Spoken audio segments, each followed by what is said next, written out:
Right, 70% alcohol. She told us to be careful. I'm scared.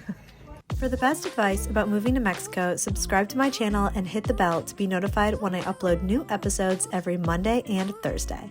If you are new to my channel, welcome, and if you've been here before, welcome back. My name is Alex, and I moved to Mexico from the US in 2017. I've called Querétaro home ever since. But today I am not in Querétaro. I have been in Oaxaca City for the past few days with Taylor, and we are out on a mezcal tour. If you've been following along for a while, you know how much Taylor loves mezcal, and we are really excited to be out at a distillery today learning about the process. Oaxaca is to mezcal what France is to wine. No one does it better. More than 70% of mezcal is made in the state of Oaxaca, and the culture here around the drink is as strong as the spirit itself.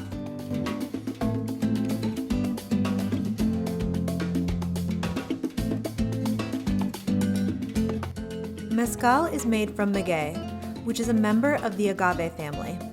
Tequila, a spirit made from blue agave, has long overshadowed its cousin mezcal. However, mezcal is growing in popularity with both the national and international markets. Despite rising demand, small-scale producers still make the majority of mezcal.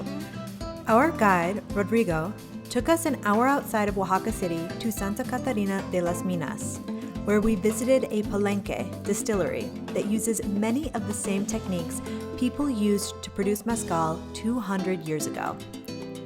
Welcome to Lalocura. Excited for your mezcal tour? Couldn't be more excited. Also, you've been married 1 week. How does it feel? Amazing. Magical.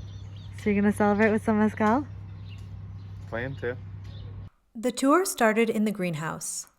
Senor Isaac pointed out different types of maguey and talked about the growing process.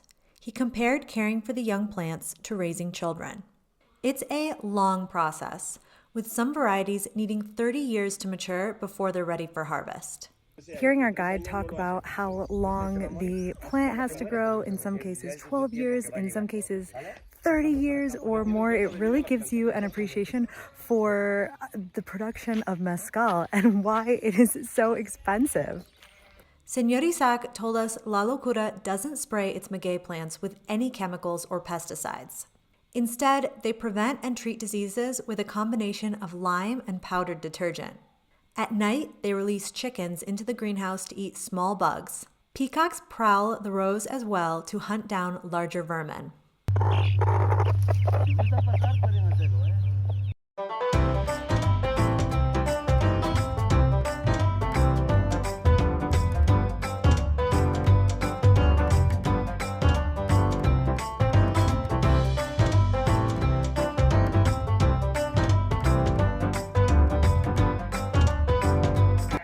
What'd you think of the tour, or the first part? Oh, it was amazing. It was cool to see the different kinds of plants and how different they looked, and how long they take to grow, and how they can tell how much water they need, and all of that. Then it was time to learn about the actual production process. The first step is extracting the maguey heart from the plant. In Spanish, it's called a piña, since after harvesters chop away the plant's leaves and roots with machetes, what's left kind of looks like a pineapple. Next, the piñas roast in a pit oven. When you cut open a roasted maguey heart, the sweetness and water content of the inside varies according to the type of plant. This particular piña was super sweet, almost like a candy.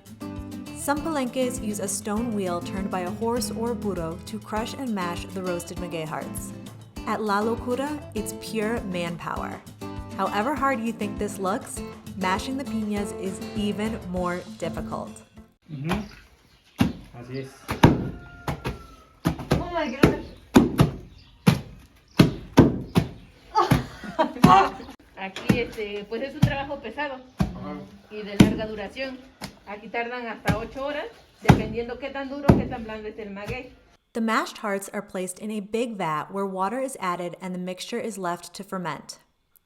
At Lalocura, crosses are placed on top to bless this important step in the production process. The fermented liquid is then moved to clay pots.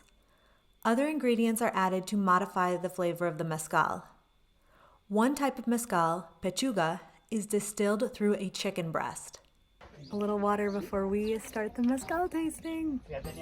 I've toured wineries in Bordeaux and am no stranger to a beer sampler, but this tasting was like nothing I've ever experienced. Only in Mexico would you try 17 different spirits in a single sitting. I was beyond grateful Rodrigo was driving. At Lalocura, under the direction of master distiller Eduardo Angeles, the goal is to showcase the quality of the ingredients and the purity of the process. Instead of trying to transform the maguey into something different, Lalocura aims to bring out each plant's subtle flavors. Even though it's served in a shot glass, it's sacrilegious to throw back your mezcal. The proper way to drink mezcal is to sip it, so that you can savor all the flavors. In Mexico, they say, dar besitos al mezcal. Give the mezcal little kisses. Mwah! Mezcal is typically served with orange slices and sal de gusano. Speaking of gusanos, worms, that's one of the kinds of mezcal we tasted. That little guy floating around in there is actually a moth larva.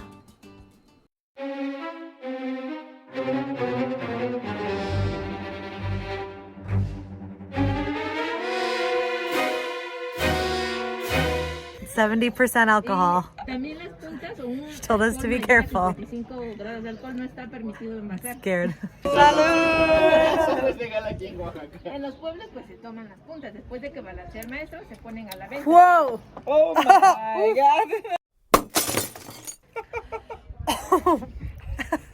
Don't let my face fool you. Lalocura has excellent mezcal, and I'll link in the description where you can purchase it in the US. Thought I could take my sunglasses off for my outro, but better leave them on after all that mezcal. This has been such a fun experience at Lalocura. I'm going to leave the information for Rodrigo if you're interested in doing a tour with him in the description below. Oh my gosh, I can't even talk. But I am Alex from backpackingbrunette.com. Thanks for watching.